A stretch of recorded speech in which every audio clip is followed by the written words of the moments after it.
nun chau le kho har ka om lai hian ka don chin ching nun kan sia min na her chua pui te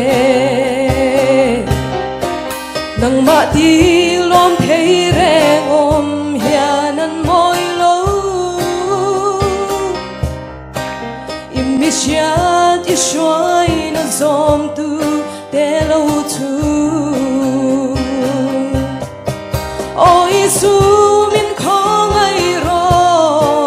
ke mi chua nung ta lo hi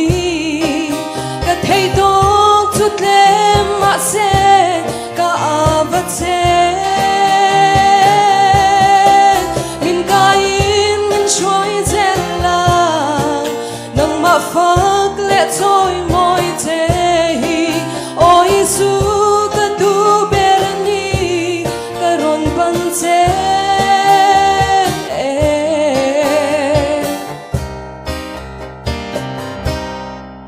lei le va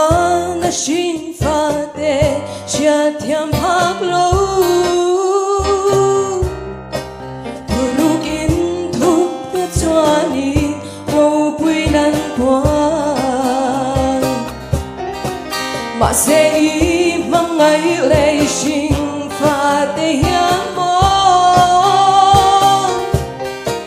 nang ma zui ai li thil sian kan thang si oi su min khong ai ro ke mi swal nung ka lo hi ka thei to